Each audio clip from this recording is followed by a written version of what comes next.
Hello, poopers of the world. I can get away with that because technically all of us are poopers, so I know that that's accurate. Amy has a shirt on that says, I pooped today.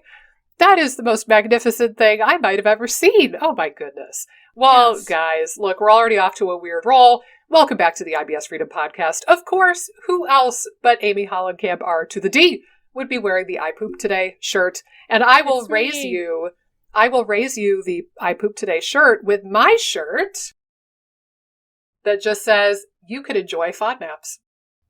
Nice. With an apple on it. So we are rocking the t-shirts here today on the podcast. We have what is potentially one of our juiciest, tastiest, food pun intended episodes yet, and that is food sensitivity testing. And we could just encompass food sensitivities overall. But we're feeling a little spunky today. Am I right? My favorite co-host, we're feeling like some tea needs to be spilled, perhaps. Yeah, we're feeling maybe a little savage. You heard it here. Yeah. So I guess what I'll open with, I won't put you on the spot for once, is I do think that food sensitivities are a real thing. It's not that people are already apprehensive. They're like, oh shit, this is going to be a rough episode. Right. It's not that we're denying that food sensitivities exist. I think that the testing we have available is extremely hit and miss regarding diagnosing food sensitivities. And ultimately, like, how they're treated is even worse because oftentimes the dialogue is, we'll just never eat that again. Or don't eat it for a period of like 2 years. And I think that that's preposterous, and it doesn't have to be that way. But you can kind of first wrap your head around what we're talking about. So first off, a food sensitivity is going to be a little bit more analogous to an allergy rather than an intolerance. So in the case of an allergy or a sensitivity, it's your immune system having a inflammatory or otherwise unwanted reaction to a food or an antigen. Right. In the case of an allergy, it's going to be very quick, within seconds or minutes typically. With a food sensitivity, it can be anywhere from minutes downstream to hours or even days later, theoretically. So, and that has to do with the type of antibody that's produced. But in both cases, these can theoretically be diagnosed because there would be some antibody associated with that process. With a food intolerance, you're never ever going to catch that on laboratory testing. Not in this nature, at least. If you have an intolerance to FODMAPs, or an intolerance to histamine, or an intolerance to oxalate, or an intolerance to salicylates, those are completely different.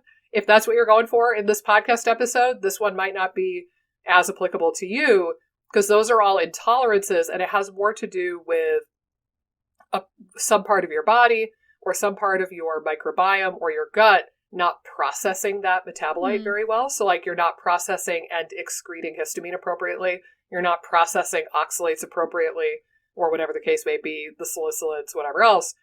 With this, we're talking about, if we're really narrowing it down to bona fide food sensitivities, then theoretically there would be an immune response against that food. And oftentimes it's evaluated or it's measured by looking at antibodies.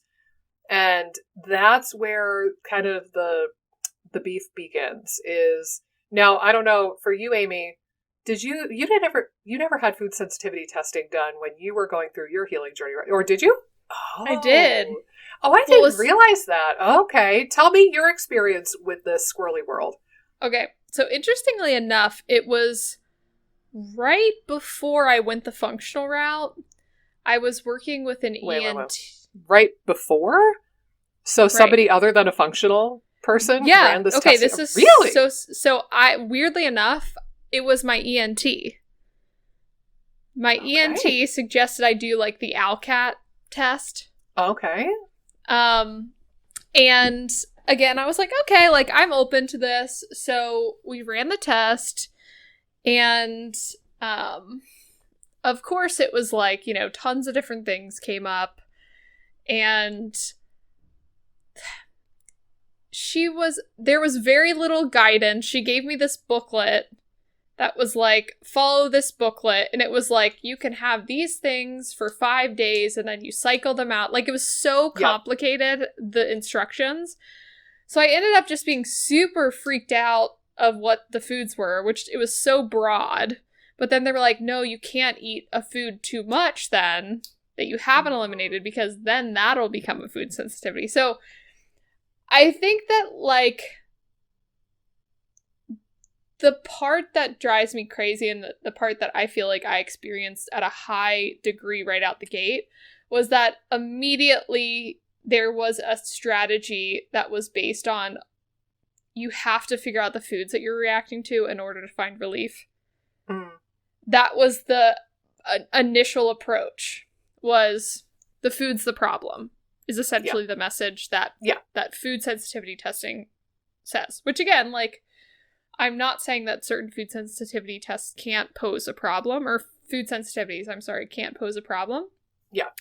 But I feel that it sent me down a path that was problematic and prevented me from seeing root causes until I learned a bit more the hard way.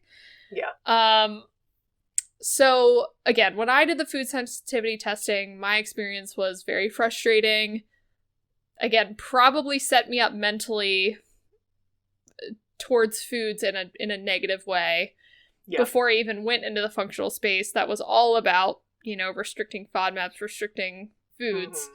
So it set me up for more restrictions down the line, and to look at food as, like, the primary driver of symptoms. The culprit. Yeah. Right. Versus looking deeper, which I think, again, I think that's the frustrating part, especially when people use it as, like, a frontline defense. Again, there may be some situations where it might make sense to do a food sensitivity test. Again, maybe. It's not something I typically use, but, you know, I think there could potentially be a situation where it makes sense. But I think at the same time, it would never be my first strategy at this point, because, again, even if you take out all the food sensitivities that are coming up on your test, trusting that they're accurate and reliable, which, again, we'll talk about how that's problematic. Yeah. But taking all those things out aren't really fixing the problems or why your immune system might be more reactive to foods. Yes. So, yeah. Oh, yeah. Yes. And I'm sorry if my audio was just momentarily very loud for people, but oh my gosh, you hit the nail on the head. Your body doesn't just one day decide, I'm really pissed at sesame seeds. And I'm going to use my own as an example here. My body just didn't assume one Wednesday morning, you know what? I'm going to be pissed off at sesame seeds now. Yep, that feels good to me. There we go. We're going to do that now. Something had to have happened to instigate the food sensitivities. Similarly, somebody who's a celiac, like, something had to happen to put that autoimmunity into motion. Right. It's not like the body just decided, I'm going to attack my intestines today because that seems really cool and I'm going to do that forever now. Like, that's not how the body works. So with the testing, even if theoretically you are reactive to some of these foods, it's a Band-Aid in the moment that may or may not help with symptom management. But even if it does help with symptom management, it's a Band-Aid. You still have to dig deeper. Food sensitivities are not a root cause any more than leaky gut is a root cause, or SIBO is a root cause, or IBS is a root cause. You have to keep digging deeper. But I do find, now I'll kind of share I have two pieces of perspective from my experience on this. So I very much went down the rabbit hole of cutting out foods as well. And part of that, for better or worse, I was in all of these functional medicine seminars and conferences. Every single weekend, I was listening to some functional seminar, and it was great. But functional medicine is very heavily skewed towards cutting out foods. And they'll tell you food is medicine, and we practice precision medicine and shit like that. But really, they teach you how to cut foods out. End of story. They do not teach you how to eat healthfully other than that. And so I was going to hear Datis Karazian and the IFM, and I was hearing Dr. Perlmutter, and I was hearing all of these people reiterate over and over again that you have to do you have to eliminate the allergens, you have to eliminate the food sensitivities, and then you have to heal the leaky gut, and then you'll be skipping off into the rainbows and farting with unicorns or whatever it might be. And so for me, I did an elimination diet initially, and I didn't notice any difference whatsoever in symptoms. And I thought, gosh, that's kind of weird. I've got some stuff going on. I thought for sure I would react to some of these foods. And then for me, I ended up doing the Cyrex food sensitivity tests. At the time, they didn't have the giant panel. They had like the gluten one and the cross-reactive food one. That was all they had. But I did those, and that was where I found out, surprise, not only does my body not like gluten, but also I had the celiac antibodies. Yeah. So I did catch the celiac diagnosis totally accidentally. And it showed up that I was having a pretty gnarly reaction to dairy, which later on made a lot more sense. But also I had the reaction to sesame. And again, it's not like my body just decided to get pissed at sesame.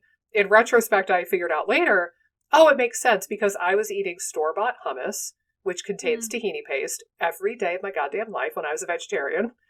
And I was eating that nonstop every day of my life for like 12 years. Yeah. And then during that time frame, I had Lyme disease. I had crap loads of antibiotics. I had a wicked concussion. I had a lot of stress. Like one or more of those things instigated enough of a leaky gut and enough of an immune response that then my body was primed and ready to react to something that otherwise should have been benign. And it just so happened every single day I was presenting my immune system with this antigen. So literally any day of the week for 12 years of my life, from the ages of like 11 to 22, any day of the week, if I had some inflammatory insult, it just so happens that that allergen was always around. And then my immune system went a little wackadoo. In years since, I've been able to add sesame back in, and my body's totally fine with it now. So I know that calmed down. But for me, you know, initially coming out the gates when I first graduated and started practicing, I was doing some sensitivity testing. Not on everybody, not a ton. Yeah. And I was mostly doing the Cyrex panels and finding them moderately useful. But what I started noticing that started to make me turn on it to some degree is when I practiced in Arizona, I was like a mile away from the naturopathic school. And there was a student-run clinic, you know, like the later term kids in school were in the clinical rotations. And it was cheaper to go to the student clinic than it was to go to a practicing naturopath or a functional medicine doctor. So a lot of people would end up going to this naturopathic school first before they shelled out the money to see somebody like me, which is totally understandable. But every single person I ever saw who went through the naturopathic school clinic first, every single one of them had a IgG food sensitivity test, usually from Genova. And out of the 90 or 100 foods, pretty much everybody would have a list of about 20 or 30 foods that they were told to never eat again. And they would be on this hella restrictive elimination diet. And they were coming to me because they still felt like crap. And so I was the person who was like, you know, a couple steps down the road where I was like, oh, okay, I don't even have the opportunity to use that tool because you've already used it and you still feel like shit. So I have to think outside the box and use a different tool because you've already been down that road. And it started making me really question the utility of this tool. And like, I even remember there was a meetup group that Mike and I went to a handful of times. They called themselves the Freaks at the Table.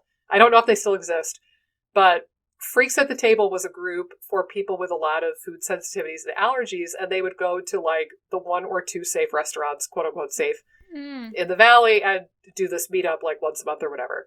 And it was all of these people. They would, you know, because we would stand up and introduce ourselves, and everybody around the table would be like, and I can't eat this and this and this and this. Or they would have a printed out list of their foods given to them by the naturopaths or whoever. They would have their list of 30 foods, and they would literally send the list back into the kitchen when they were preparing the food. And we would like, you know, everybody would be comparing the list. And I remember every time we went, I would tell my husband on the ride home, I was like, man, I'm doing pretty good by comparison. I still had IBS at this point, but I was like, man, at least I'm just cutting out gluten, dairy, sesame, and at the time I was cutting out potatoes as well. But I had come a long way by then, and I was like, damn, like I'm doing pretty good by comparison. But Right. yeah, I think that most likely those people were cutting out a lot of foods that they didn't necessarily have to cut out. And the pattern sometimes is weird. It'll be like blueberries. I'm like, what the fuck did blueberries ever do to you? Like, they're not allergenic at all. I've never met a person in my life who had a genuine reaction to a damn blueberry. Like, there's certain foods that can be more allergenic, but my goodness gracious. Or like romaine lettuce. Really? Right. Really? Or the ones that really crack me up, when sometimes this will happen, they'll get a food sensitivity test back and it'll be like, oh, highly reactive to scallops. And the person will be like, I hate seafood. I have not eaten scallops in 30 years.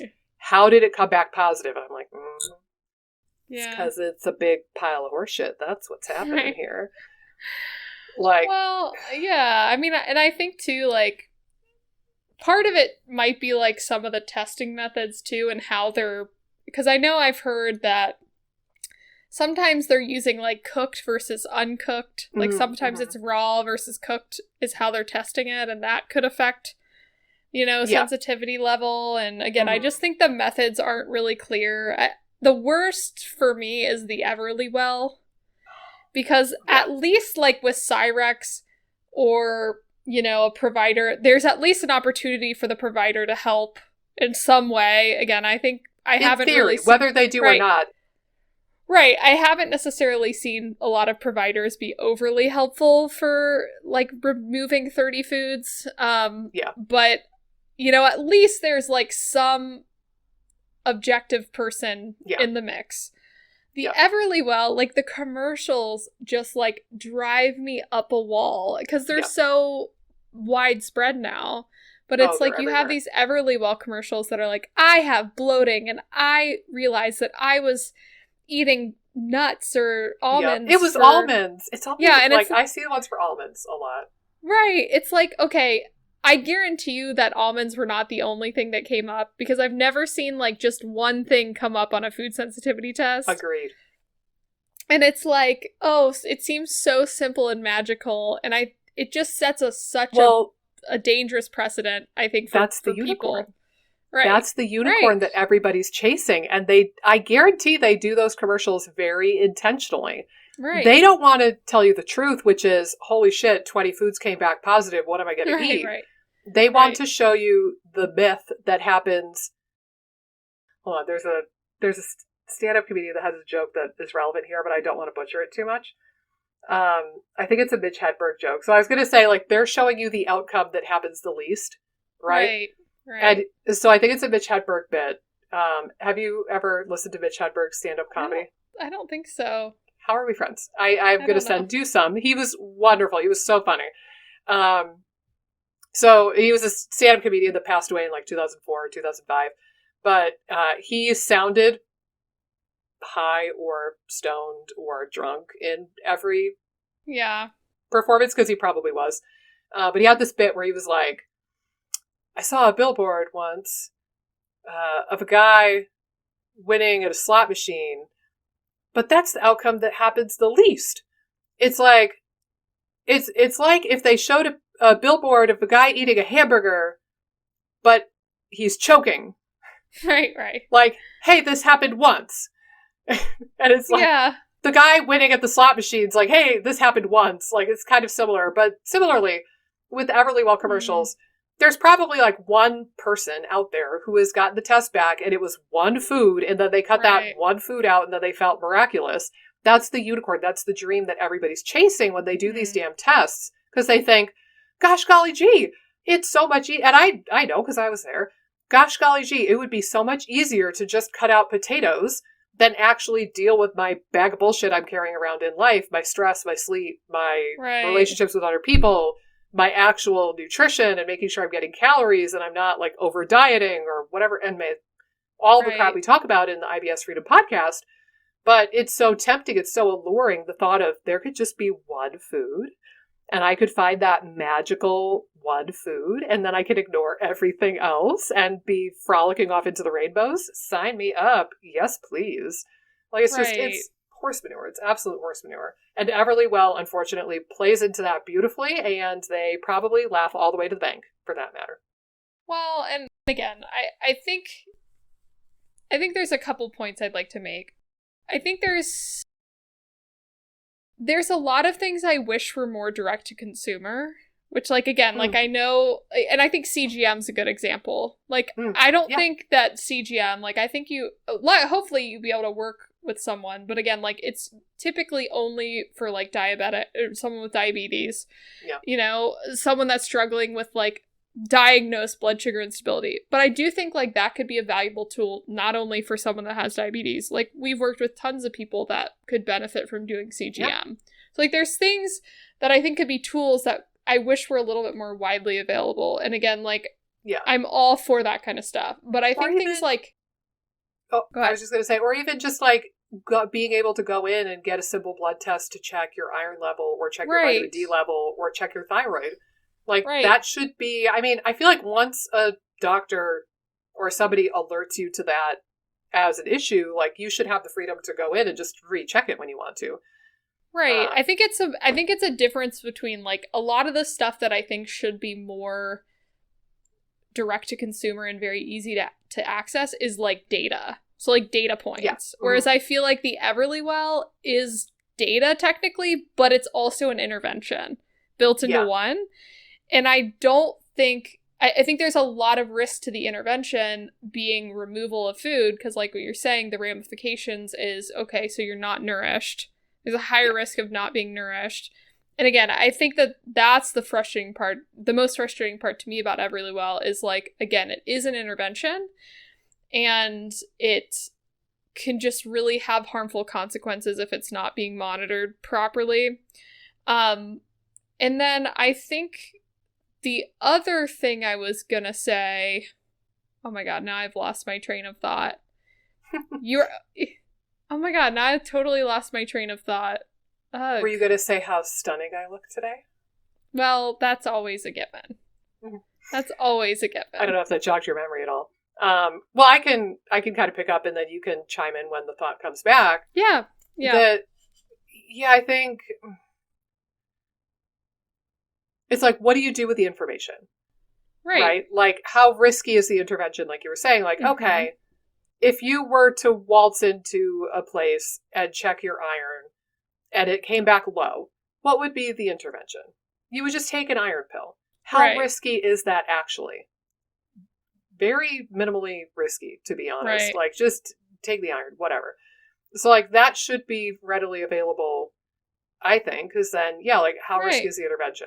Knowing, using the data in the CGM, like, okay, maybe you start playing around with different foods and you realize, like, for my husband realized that out of all the carbohydrates and the sugar and the fruit, corn spikes his blood sugar the worst.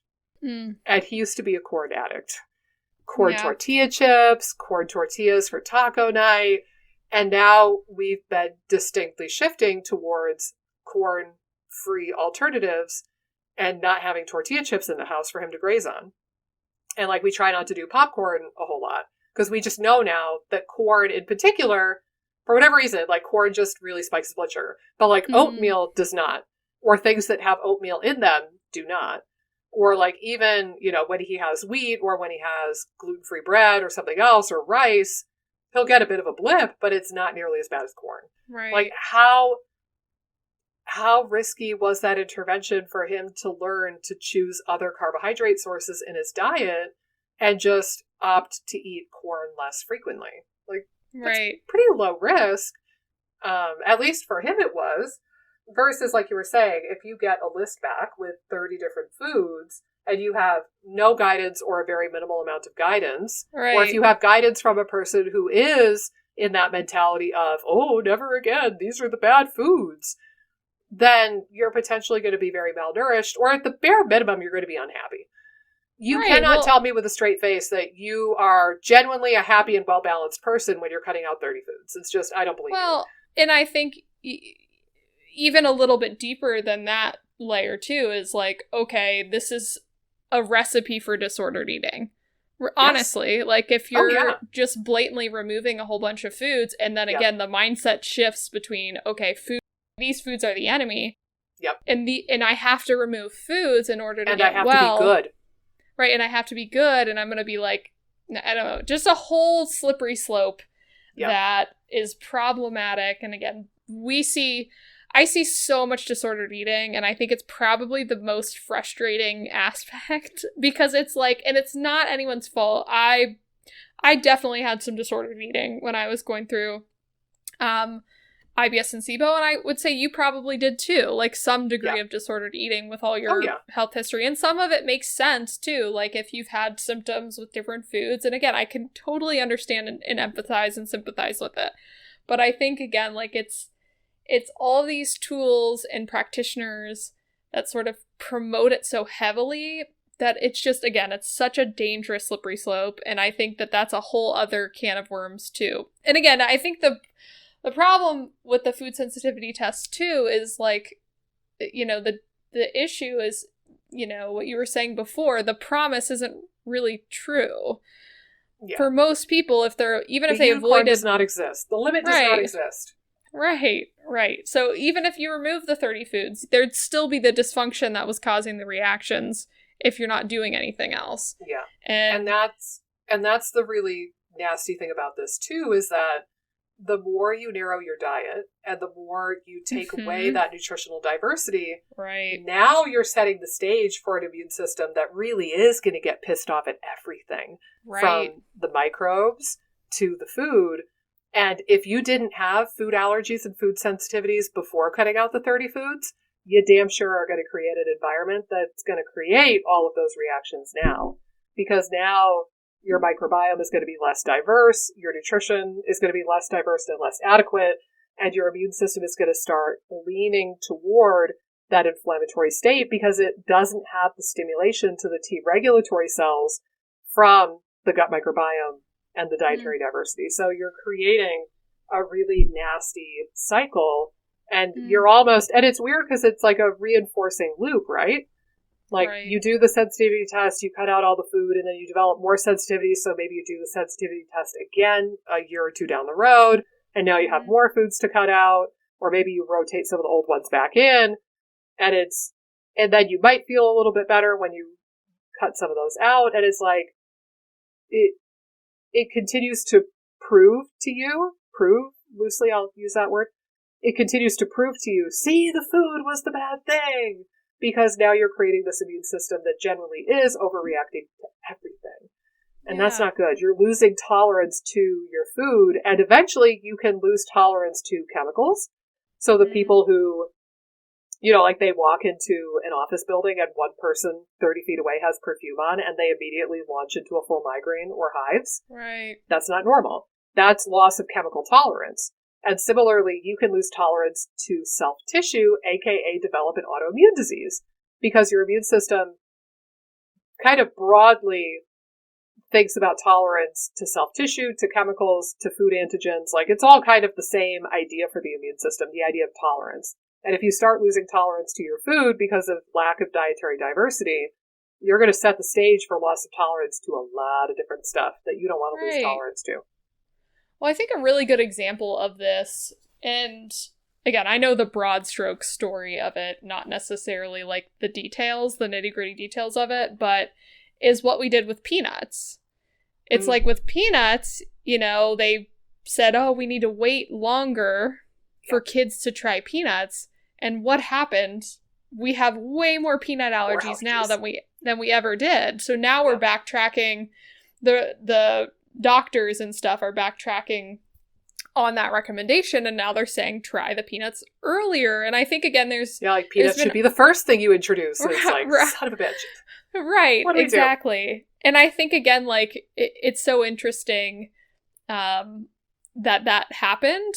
And I think it's such a clear example of how what you're saying is, okay, sometimes just eliminating things from the diet can cause loss of tolerance, not like, you know, the benefits you think you're getting. So yeah. And even like with me, I'll just share, because again, my two that remain to this day, as far as I'm aware, being a celiac, my body still doesn't like gluten, and I'm not going to really muck with that. And then dairy, my theory is that I had a lifetime's worth of dairy in utero. So I think that my body just lost tolerance to dairy, because it was like, no, man, we're good. we got set for life by the age of like 1. I had all the dairy Right. I ever needed in my life because my mom sustained me on Haagen-Dazs ice cream through my entire pregnancy, or her pregnancy Yeah. with me. So I think I just had my fill of it at a very young age. But this is such a can of worms. It's such a can of worms. I don't know, Amy. I don't know. I just derailed myself because I was going off on a tangent in my mind. Oh, we're in prime form today, people. I think we're in just such a tizzy over this topic that it's hard for us to, like, see the forest through the trees because we're just, like, our blood's boiling.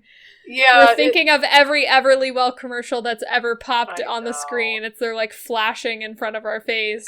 But yeah, I mean, again, like, the thing, we mentioned it, but I also think we haven't covered it in totality, and I don't think we need to get really in the nitty-gritty on this, and I think Cyrex is probably the best in terms of accuracy and, like, reliability of the data, but, you know, you have perfect, but it's probably the most usable. Right. You have some of these, like, tests that, you know, you'll send the same sample in the same day and get wildly different results.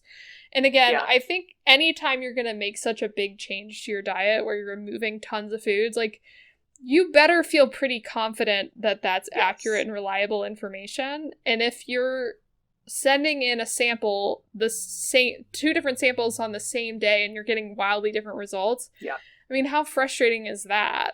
Yeah. And I will say, for what it's worth, did you know this? One of the reasons why Cyrex tends to be quite a bit more expensive than other labs for what they're offering is because they do split testing on every sample. So they actually run each sample twice to kind of do like an internal validation. Yeah. Yeah. So at least, like, they're kind of normalizing for equipment errors with that at the very least. Right. But yeah, like and even, you know, for me, so again, I did Cyrex initially, and it did help me at the time. And it kind of helped get me on the right track as far as those couple of foods, but then it sent me down this rabbit hole trail of, like, other foods must be bad too. And I got sucked too far in. I think if I had gotten sucked in 10% down the rabbit hole, I would have been perfect. But I got sucked down like 80%, and that was too much. You know what I mean? Into the vortex. Yeah, like I needed to just, like, gently skim the top, and then I'd be good for, like, what I needed at the time. But then, like, a few years later, so I continued to have problems because I had dysbiosis and candida and not 1 but 2 parasites. And I look back and I think I probably had SIBO too, based on my symptoms. But, like, I continued to struggle with symptoms. I thought it was still that leaky gut coming back to haunt me, despite all of the Repairvite I was taking. And I remember I had a friend who graduated 1 year ahead of me, and I basically petitioned him, because then he had a license and he was able to order labs, and I petitioned him, like, hey man, will you order me one of those fancy schmancy 99 food panels, IgG panels from Genova? And I remember at the time I was kind of pissed at him because he was reluctant. He was like, I could, but, like, I don't know, Nick, do you think that that's really is that really what you need? And I was a little bit annoyed with him. I ended up getting it done after that a while later. I don't remember why. I think it was just for funsies at that point. And what's funny is all of the dairy markers were totally normal for mine. So I want to bring up the point too, and gluten also was totally normal. But this is important for celiac testing as well as food sensitivity testing. For the vast majority of these tests, there's going to be one notable exception. You have to have eaten the food. So when I do Cyrex testing, for example, like if I do the cross-reactive food list, I literally will go and I'll print it off from the Cyrex website, and I tell people, go eat all of these foods intentionally for a few weeks, and when you've done that, then we can send you out for the blood draw. But I print out this list that has, like, millet, oats, rice, yeast, you know, sorghum, whatever, and you have to eat it for at least a few weeks in order to get any sort of noteworthy response on one of those tests. And then you can kind of figure it out and figure out, all right, was this a false positive? Should I cut it out forever? Should I just play with it a little bit and see what happens? But IgG tests, like those big mega panels from, like, Genova and US Biotech, are going to be like that. Cyrex testing is going to be like that. The only notable exception is, I think for MRT or like ALICAT, you don't need to expose yourself because that's a totally different type of test, which I would like to focus on for a quick minute.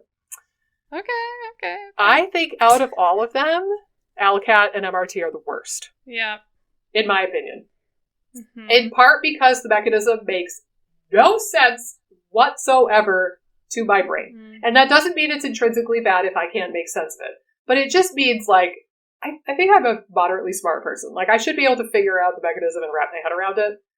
Basically what they do, the really short summary of ALICAT and the sort of testing, is that they will take the blood sample and they'll take out some of the white blood cells, the lymphocytes or the leukocytes from the blood panel or from the blood sample. And then they will expose the white blood cell to different antigens in the controlled lab environment. And then they're basically looking to see if that cell puffs up or if it stays the same size. If the cell stays the same size, then they go, oh, okay, there's no reaction. If the cell puffs up a little bit, then they say it's a mild reaction. If it puffs up a lot, then they say it's a really vigorous reaction. The thing that cracks me up about this, though, is that when have you ever in your entire life taken, like, a piece of bread, pureed it, put it in a syringe, and then injected it into your damn blood? Never. Never, ever is that going to happen. Well, maybe you live a much more Speak for yourself. Life. Speak for yourself. I do that every week. Shooting up the gluten. Yeah. I like it. I like to see if my cells get bigger or if they stay the same size. You're sucking up some raw milk, straight from the cow's udder. Yeah. And Armand loves it. Armand does it too. Yeah, right in the arm. Absolutely. Right. But it doesn't make sense. Normally, for food to reach your immune system, here's the gist of what has to happen. Right. First of all, you chew it, you break it down, and there's enzymes in your saliva, and that changes the structure of what you're eating. Then it goes into the vat of battery acid in your damn stomach, and the acid and the pH changes more stuff. And then it gets exposed to more digestive enzymes and proteases and lipase and all of that jazz. Then it gets to encounter the microbiome, which is going to alter the food more, and it's going to digest some of the food, leave some of it, like the microbiome is going to process it. Then it gets to encounter the brush border enzymes that break it down into smaller bits. Then it gets absorbed through the GI tract, through the lining of the gut wall. Then, and only then, will it encounter an immune cell. But I got news for you. It's not encountering your run-of-the-mill neutrophil monocyte lymphocyte. It's encountering a dendritic cell. It's encountering an antigen-presenting cell that is specially designed to only live in your gut and monitor it. The dendritic cells have these little arms. They're like little octopuses. And they have their feelers. And they have one feeler out monitoring the microbiome and the pH and all of that crap and the mucus. It has another arm sampling the shit that's coming in through the gut barrier. And then it's got another arm, not pictured because I only have two arms on my body, but it's got another arm that's going back here, and that is communicating with the other white blood cells. So if the signals that the dendritic cell is picking up from the microbiome, the mucus, the pH, the gut lumen, and the signals from the antigens, like the food proteins that it's getting exposed to, if those two things seem threatening, then that dendritic cell will take that antigen, that fragment of stuff, like gluten or casein or whatever it might be. Then that dendritic cell will take that stuff and it will present it to an immune cell, like a T cell. And then the T cell has to make a decision of what to do with it. But you can see it's not just, let's just put a drop of this antigen in front of this random-ass white blood cell, which I've got news for you is probably a neutrophil, and this is not what neutrophils do, but they make up 60% of your white count in your blood, so they're probably doing a lot of this testing on neutrophils, but they're just presenting antigen to a random-ass white blood cell that doesn't even know what to do with the damn thing, and it has no context. It doesn't have the context of the microbiome, the gut barrier permeability, the mucus, the pH, nothing. And that food was not broken down. It wasn't changed. It wasn't transformed in any way. And then here's this lab putting shit in a petri dish or the machine or whatever they're doing, and they're saying, ooh, that cell puffed up, that must be a bad reaction. And I'm like, in what universe does that make any sense whatsoever? I think this is the dumbest mechanism ever. The only call to fame is that it would theoretically not necessitate that you eat the food ahead of time. So it could be really convenient for people who are already on a restrictive diet, or somebody like me who's a celiac and I really don't want to reintroduce gluten for the sake of doing a damn test. Right. So in theory, it's appealing for those people, but I think that it's highly likely to have a lot of false positives and not be super useful. Right. So, it's like, is it worth it? I don't think so. Right. And I think they're even worse than the IgG test, honest to God. I think you're probably dead on that. And I'm not a fan of IgG tests, which is saying something. Mm-hmm. And those are the ones, again, like US Biotech, Genova. But I want to go down another avenue of discussing this, too. So I had sent you something on Instagram, inspo for the episode, if you will. Inspo. Is that one of the terms that the kids are using? I know that the kids are using the word sus, because apparently we're too lazy to say the word suspicious. So I know that sus is a new slang word that the kids use. I think inspo is another one. Right. Tell me in the comments below, is inspo something the kids are saying on the streets? It is. Anyway. So Beth Rosen RD on Instagram had done this post a couple days ago at the time of this recording. So for those of you listening now, it was posted in about mid-November. And basically she had shared a couple of images. Some of them were like a tweet from another doctor, and there was a screen cap of a paper from PubMed. And this is what the tweet from this Dr. Dave Stukas, anyway, had said. It said, and I'm so glad that these two people brought this up because this doesn't get talked about enough. Right. Food sensitivity testing is a billion-dollar industry, yet the tests are not validated, do not actually diagnose anything, and can cause harm. IgG antibody equals memory and tolerance, not a sensitivity. And this is where it really gets weird when you start thinking through this logically. And then there was this paper, CSACI, position statement on the testing of food-specific IgG. And then there was another one, testing for IgG4 against foods is not recommended as a diagnostic tool. EAACI Task Force report. So there was two different resources that they had shared. But basically, in the rest of the immunology world and in the rest of the medical world, say, for example, vaccines or immunity against a pathogen. Say, for example, I'll use this one. I don't remember the last time I had a tetanus shot. It could have been 10 years ago or more. It could have been 8 years ago. I don't know. I don't remember. So if there's a question in your mind, similarly, I don't know when I got a measles shot last. I don't remember when you get the idea. So how do we test that then to see if there's protection, theoretically? Yep. How do we look to see if there's protection against that disease when we do not know the vaccination history of the individual? We look at goddamn antibodies. Right. And we look for IgG. Because the whole idea, now whether you agree with vaccinations, that is up for grabs. That's a whole different topic that honestly I don't feel like we should cover on this podcast because it's way off topic for us. But that is the general premise, though, of the whole vaccine shtick, is that you get a vaccine so that you make antibodies against the thing, and then the antibodies are protection against the thing. It doesn't mean that your body's going to attack that thing necessarily. It just means that you have some protection, you have some memory. And then likewise, if you had COVID and you have detectable anti-COVID antibodies, we assume that confers protection against that disease. So why the heck are we looking at food sensitivity tests and looking at IgG antibodies against blueberries and thinking that means the immune system has labeled that as an enemy? It makes no sense in the context of immunology as a whole. Right. So, but I'm glad that they pointed that out, because the only other person I had ever seen bring that up, I think, was Alex Vasquez. And I thought that was really thought-provoking when he brought that up years ago. So I was really glad to see somebody else brought it up as well, that these antibodies are not necessarily a bad thing. And I've observed that IgG antibodies, it's not a coincidence that those tests usually come back with positives for all the things you eat the most of. Right. You know, so like if I did one today, I guarantee it would come back with eggs, because I eat eggs for breakfast probably 5 days a week. It would come back with chocolate, and then I would absolutely lose my ever-loving mind.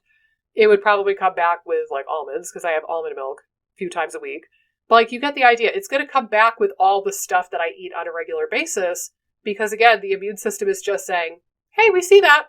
Yeah, we know that. We see that all the time. We know that. Yeah. Well, so why do we think it's a bad thing? And I think that the vaccine example is really good. Or just even like, let's say you had chicken pox. Yeah. I had to do this for my RD program. They wanted either you immunized for chicken pox or that you've had it. And so I had to test for antibodies. And so again, like I had super high antibodies for the chicken pox. And it's like, that doesn't mean that my body's inflamed. It doesn't mean you currently have chicken pox. Right. It means that, again, my body sort of understands what this thing is. And so, again, it's wild. I think it's, again, I agree, I like that analogy, because it is just sort of saying, oh, I know what this thing is. And honestly, like, in some way, we probably should be looking to the world of immunology to some degree with regards to food sensitivities and food allergies. Because inherently, like I said at the beginning of the episode, food sensitivities are an immune response to the food. It's not an intolerance. It's not like, you know, you're not processing and excreting histamine. It's not that you are, you know, building up this metabolite because you can't clear it. Intolerances are a whole different ballpark. But for a sensitivity, if it's really a sensitivity and we're using our terminology correctly, it's an immunological phenomenon. So we should probably be looking to the immunology world for some guidance. It's not to say that any profession knows all the things. It's not to say that they are free of flaws in and of themselves. But I think that when like the immunology profession views IgG antibodies in one light, and then the functional medicine and naturopathic space is viewing these antibodies in a completely different context and making these big leaps and having people do really restricted diets. Like, it's like red flag after red flag. Right. And it's frustrating because I see a lot of people make dietary changes that they don't need to make. And actually, I don't know if I shared, so Mike and I visited some friends not that long ago, maybe 2 weeks ago. Just like we did an overnight at their house and hung out and watched a movie and stuff. And the husband has celiac disease also. And he's had like a little bit of stuff here and there on and off for years. And they started working with a new functional medicine clinic when they moved down. They bought their house out there. And they apparently did one of these big food sensitivity panels.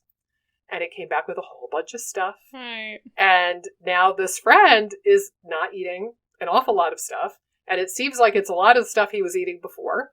And, you know, it's like, I have to be careful to not overstep my bounds as the friend in that situation. Because, like, I kind of want to just shake him and say, no, damn it, reintroduce all those foods. You don't have to do this. This is maddening.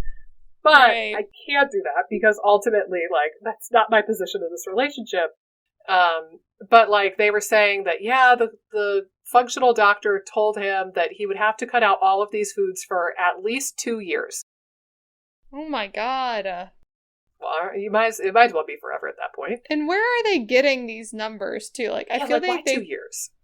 Right, they pull lengths of time out of their butt, you know, and it's like, it's ridiculous. And I do think too that, you know, I think I'm surprised that, and I definitely see it, but I'm surprised more people aren't shifting more against food poisoning, food sensitivity testing. Different episode.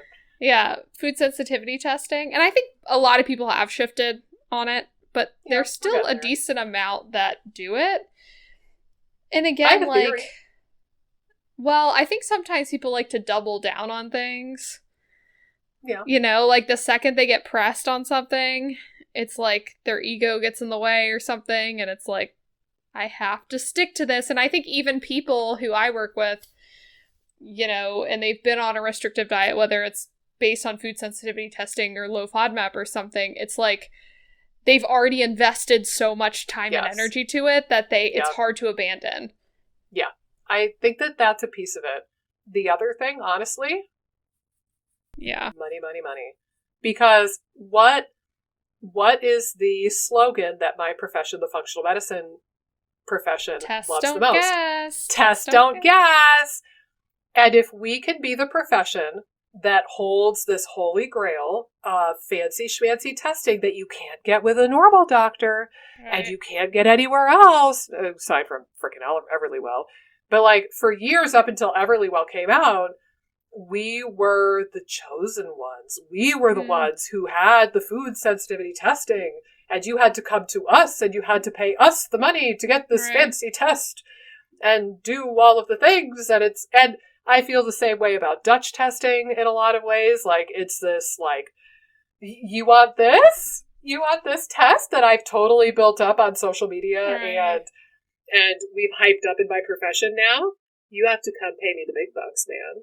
And I'm not saying that that's always a bad thing. I think that there is a time and a place for, like, some tests probably really do need to be done under the care of a professional. Like, you would not get an MRI and then try to interpret your own MRI, right? Right. That'd be dumb. And you would definitely miss anything that was on that MRI. Although, I'd kind of like to see people trying to. Like, I kind of want to, I want like maybe a show or something where they like, you know, try to get people to interpret their own medical, or maybe like have someone. That could be fun. Have like a fake doctor, like a prank show or something, like trying to interpret things. That'd be fun. That could be a reality show. Even like the show premise could be that the contestants are actors. And it's kind of like it's a really weird acting audition. Like, oh, whoever like makes it to the final round is going to get like a part in a movie because we're going to have you do all of these things where you have to keep a super straight face. Oh, no. And, like, what if it's bullshit. like, what if it's like that one show where there's like two fake people and one real person? I forget what it's called. Yeah. Where they had like, they would have some person that did something and then people would be asking all three contestants questions. Yeah. So you'd have like two fake doctors and a real one, and you'd have to determine who the real one was. That has potential. Okay, so we're just going to stop the podcast here. This is the last episode. Amy, tell our bonds that we're moving to Hollywood. We're leaving today. Yeah. Get your ass on a plane. I'll meet you at LAX, and we're gonna go pitch find this thing. Yeah, we're gonna pitch this. We are gonna be Hollywood show makers, and we're gonna. Can you imagine that? That would be really fantastic, actually. Yeah, you know, there's a fine line. You wouldn't try to interpret your own MRI or your own ultrasound or EKG or something.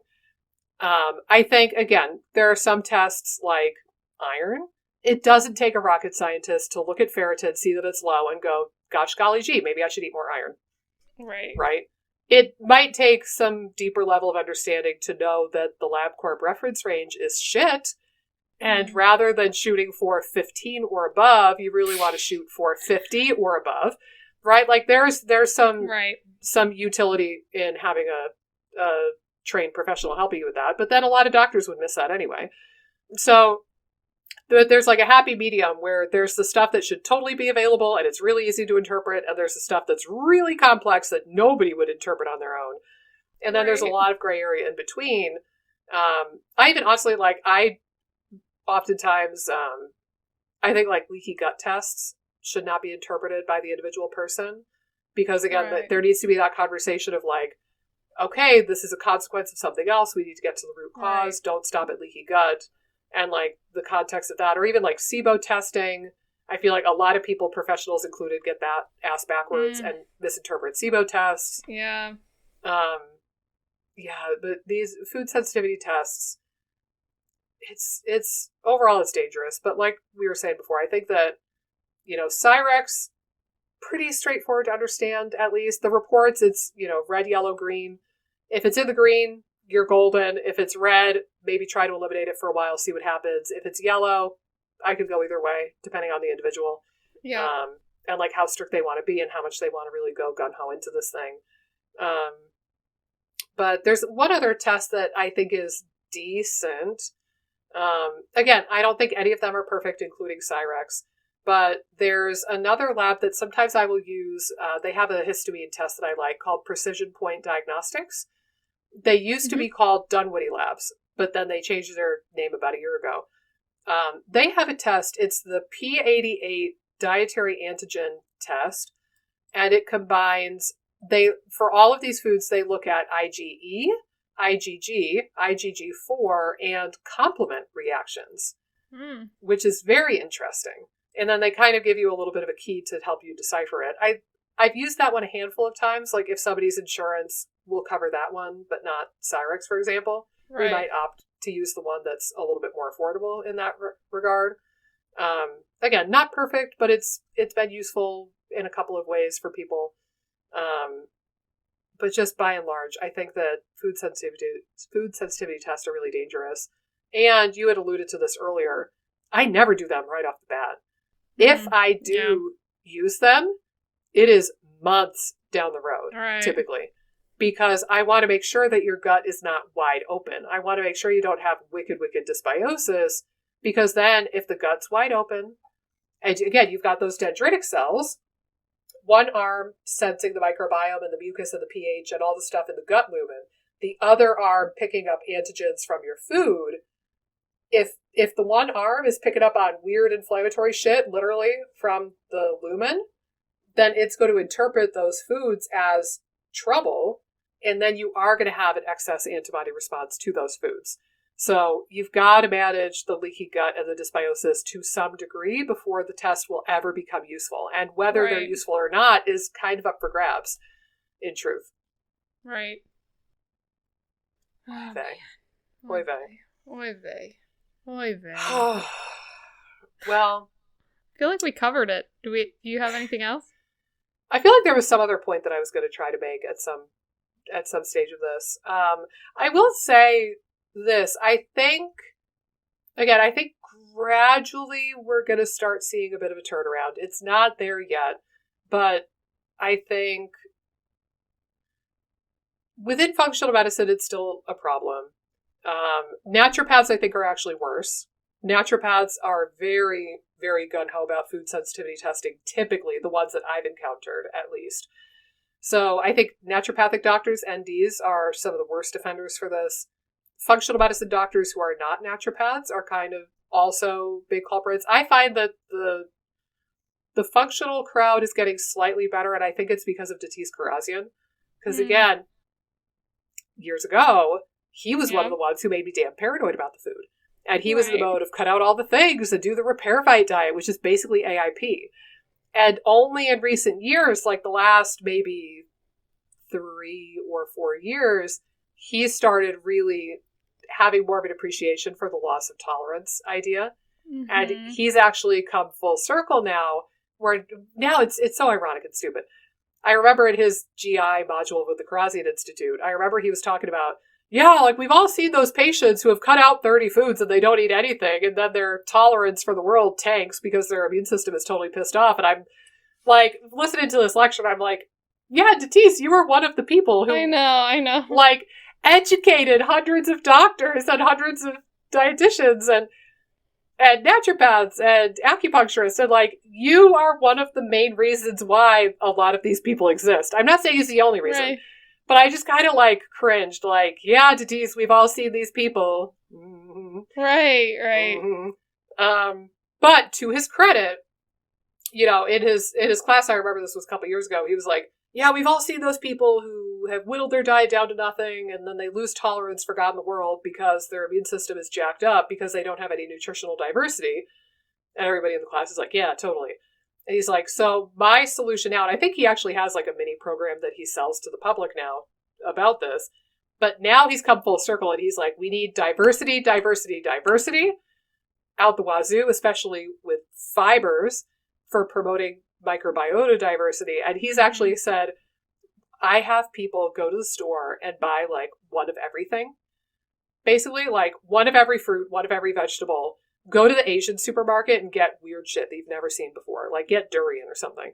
Like, get all these different fibers and then stick them in a Vitamix and make a smoothie. He actually doesn't even call it a smoothie. He calls it his fruit and veggie mashup. But he advocates now, put as many different plant foods in a blender and blend the crap out of it and drink, like, a bit of that every day. And I think that alone we could dissect, because that's coming from a space of somebody who, like, has the knowledge, you know, to, like, understand the diversity matters, but also, like, the clinical nutrition kind of experience is kind of not there, because, like, okay, you're going to get a patient to be compliant with that for, like, a few weeks or maybe a few months, and then guess what? That fruit and veggie mashup is going to be disgusting, and nobody's going to comply with that for the rest of their life. So why don't we just take away this impractical, unappealing thing and find some happy medium that people are actually going to comply with? So, like, he's got the knowledge. He just doesn't have, like, the clinical nutrition kind of foresight to understand that people won't comply with that forever. Right. But at least he's come full circle and he's saying we have to get diversity, and here's some strategies for how to do it because it's important for your microbiome and your immune system and tolerance. I give him credit that he's come full circle and he's kind of flipped his stance on its head in recent years. So I'm glad for that, at least. And then he's an authority in functional medicine, and therefore more functional medicine doctors, I hope, are going to come around to understanding this too. The naturopaths, God love them, they're probably still going to push these tests until kingdom come. Oh, gosh. Yeah, I think, again, like, I like that Datis sort of changed gears.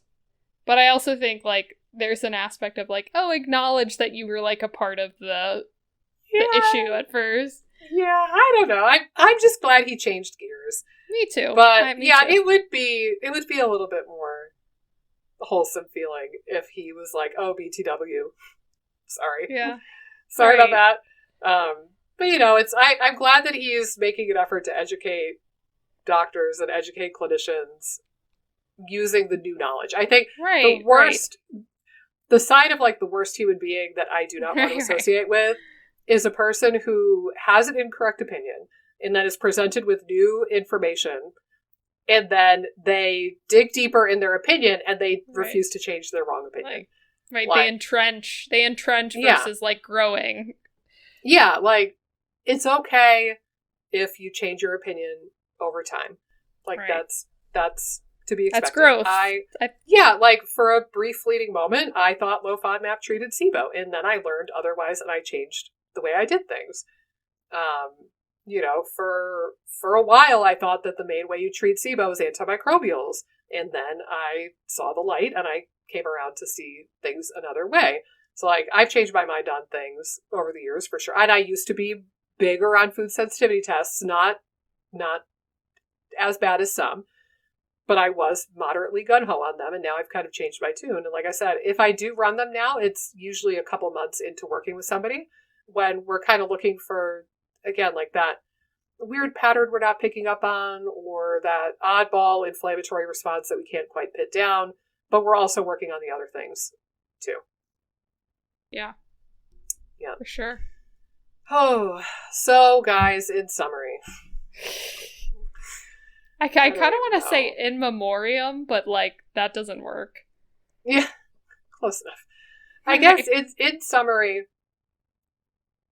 We really, you know, between the two of us, we really cannot recommend against these tests strongly enough. I don't think we can convey that strongly enough. Particularly the IgG only tests. So this would include things like Genova Diagnostics, US Biotech. They're really quite useless. I think that, honestly, you're better off saving the paper that you would have printed the damn thing on. Save the $200. Don't even bother, honest to God. You know, MRT, Alicat, I feel very much the same way. I don't see it being a valid test if you consider real human physiology at the end of the day and real immunology at the end of the day. And I really question how that test even came to be. If you're going to pursue testing like this, I think that Cyrex is probably my top pick still. It's not perfect. It's not without its flaws, but it is better than most, I think. And also the Precision Point Analytical, their P88 dietary antigen test is decent as well. Again, not without flaws. It's not the be-all end-all. Part of that test is IgG, and that's iffy. But at least they have the complement, the IgE, the IgG4. So there's maybe a little bit better data collection on that one as well. But, for God's sake, don't give Everlywell your money. Like, you're not going to be the unicorn who has one food magically come back and then it solves all your problems. That's just marketing. They're getting the better of you and they're taking your money and laughing all the way to the bank. So don't even bother with that one. And if you do pursue any sort of food sensitivity testing, try to minimize inflammation and heal up your gut lining and work on your microbiome first. And then use this as a fine-tuning measure rather than a frontline assessment, because that will help minimize the degree of false positives you get, and it'll make the data that you do collect a little bit more clear and easy to understand. But yeah, this is a slippery slope, and I do think we're getting more in the territory of like, you really need some help understanding how to interpret these tests and how to use them and how to develop a treatment plan that makes sense. And I'm not saying that from the position of like, test, don't guess. I'm saying this so that you come pay me all the money. Like, it's not about that. It's just like, it's so easy to lose objectivity and not have the expertise needed to really interpret something like this. And it's easy to go down the rabbit hole of food is evil and I'm never eating these things again. And by working with somebody who knows what they're doing, hopefully you stand a chance at maybe possibly getting proper recommendations and really treating the root causes and not just stopping the buck at the sensitivity test and then thinking that that's the be-all end-all. So if it's in your ability to do so, I would work with somebody to help you make sense out of these tests if you do choose to do them. Those are my closing remarks. You got anything else, Amy? I think you covered it. Okay, well, I am exhausted because this is such a big topic. It's kind of controversial. I hope it was helpful. Again, we've both experienced the stress and the anxiety of, oh my God, food is evil. I need to find that one magical food. And then if I just cut out blueberries, I'll be A-okay again.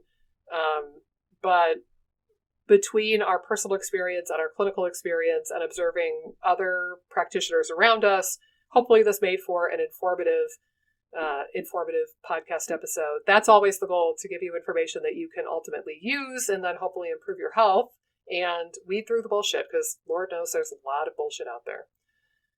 And speaking of which, my darling, remind the good viewers, what is your Instagram handle? Instagram handle is Amy_Hollenkamp_RD. Yep, and I likewise am at Triangle Guts with an S at the end, plural, because I'm in the Triangle of North Carolina. I probably am going to change that handle at some point down the road. We'll see. But yeah, we call out the bullshit in the world and the bullshit in the internet, and we spill the truth on the Instagram on the regular, and of course every week here on the IBS Freedom Podcast. So come back, join us. And if this was beneficial or mildly horrifying, if you could share this episode or share your favorite episode in one of your Facebook groups, share it with a friend, share it with your mother, I don't know, share it with somebody. But help us reach the people who need this information the most, and we would deeply appreciate that. And of course, if you can leave us a 5-star review on iTunes or Apple Podcasts, that would be wonderful.